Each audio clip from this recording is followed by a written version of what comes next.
wanted to do today was basically like go through just some concepts about peer-to-peer, because this is kind of a new workshop, but I don't think we like really talked about or explained, what it is and, what you'll encounter as you go about pair programming with other peers. So I had like a quick 16 slideshow. And then what I was hoping to do is, for the rest of the workshop, work on the Epic React, their testing. But it's up to you how you want to spend the rest of the time. If you want to work together as a pair, that's great. If I know you're under deadlines with React Redux, so if there's other things that are pulling you in other directions, that's okay too. So I wanted to go over there's kind of two different types of learning. So there's easy passive learning, which is like watching a tutorial or reading an article and not really putting your hands on the code. And kind of a lot of the work is done for you and you're just maybe absorbing the information. And then there's more hard active learning where you're doing coding challenges, or for example, the Udacity projects where there's going to be like a code review. And most of the learning is going to be hard and active when it comes to coding, like in the future. As you've seen, the program has kind of gotten much more difficult as time goes on. And there's more expectations. So when learning is hard, we're tempted to avoid that harshness or hardness of the learning. One way could be just by giving up, right? Another way could be focusing on just researching and understanding every last detail, but not actually coding or running the examples. Another way could be making it work by using snippets on Stack Overflow or Googling blogs and finding snippets or examples in the documentation and just kind of copying and pasting it and then kind of trying to get it to work. And if it works, great, but we still don't have much of an idea of how it worked. So the good and bad of those three things, the first one is kind of bad because, we don't want to give up. We want to keep pursuing coding. We want to keep getting better. So I would say instead of giving up, make it a habit to use like the Pomodoro technique to take breaks and come back to it with like a fresh mindset. Researching it and making it work are vital parts of being a developer, like Googling for things, but that can sometimes lead to avoidance if we're spending maybe too much time doing that or maybe overthinking a concept. And then obviously like copying and pasting the snippets and not understanding how it works is a bit counterproductive because, everything that we do, we want to be intentional and we want to understand how things work. So they're both good because they can both be learning experiences, but we don't want to get stuck doing either one of them to an extreme where it becomes like an avoidance or a distraction. So we want to have a way to balance both. So with pair programming, we get to balance both. So we balance this research and also this impulse to make things work. So the essence of pair programming is you're in pairs and one person is going to be like a navigator who's going to like explain things. And then the other person is going to be like a driver or an implementer who's going to be actually writing the code. So the navigator is almost like telling the driver what code to write or kind of setting the stage to think about the problem. So this way, it requires you to explain your strategy to another person with clarity and precision so that they understand what you're trying to communicate. And it also improves your technical communication and your underlying problem-solving abilities. And so when you're in this position where it's driver navigator, you want to switch the roles like every 25 minutes or so that each of you gets like practice in that role. So more specifically, one person is controlling the keyboard and the mouse, and the other person is basically like watching and talking as you go about solving the problem. So how can this be better than just solving code on our own? So two heads are better than one when it comes to coming up with a solution. And programming, maybe against like popular opinion, is less about writing massive amounts of code, and it's more about solving a very difficult problem. So pairing lets you also learn from each other. So, you're coming from different knowledge and different strengths. So hopefully, there's an opportunity for each person to learn from each other. You get to hold each other accountable to write good code.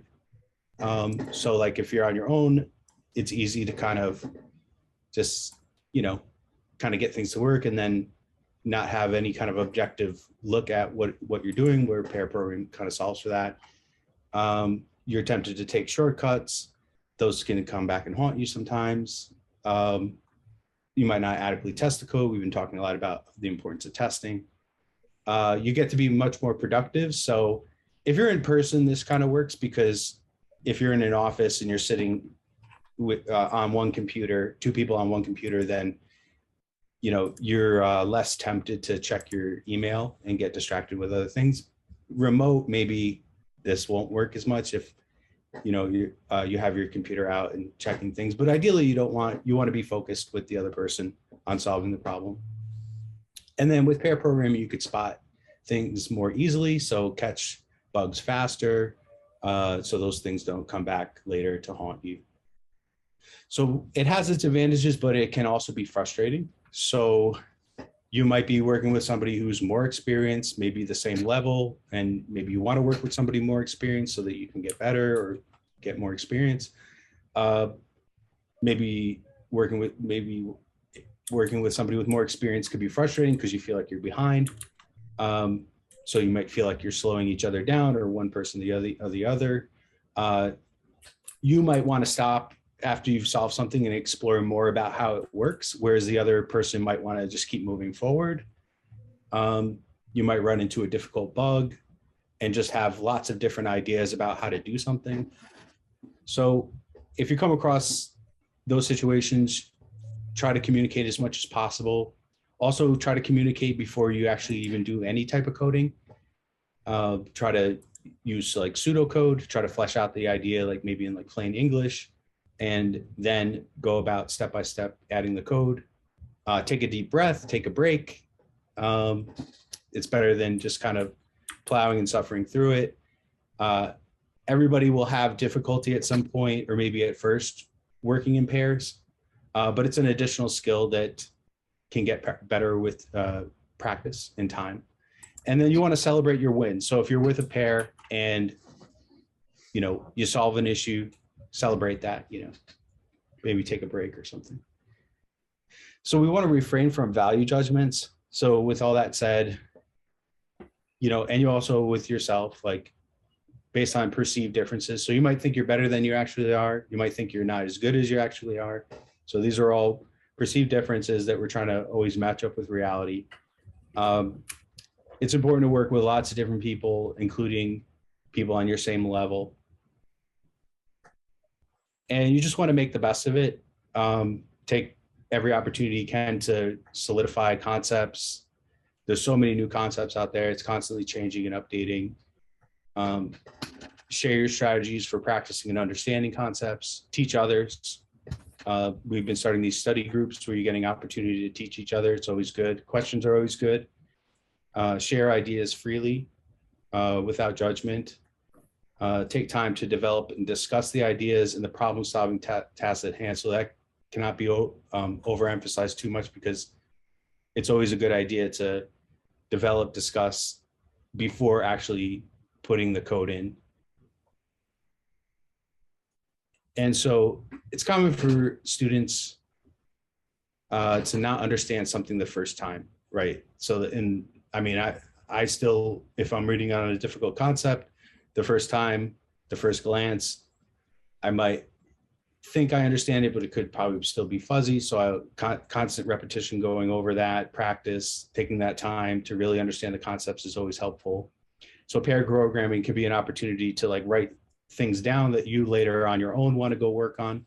So those things can become disclosed at that time, which is a positive thing, because as you're working on your own, you might not see your strengths and weaknesses as you're going about it.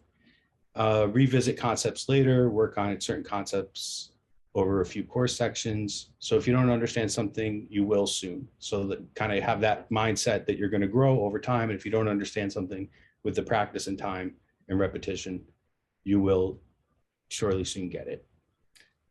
So with that, good luck, happy coding, stay positive, have fun, take breaks.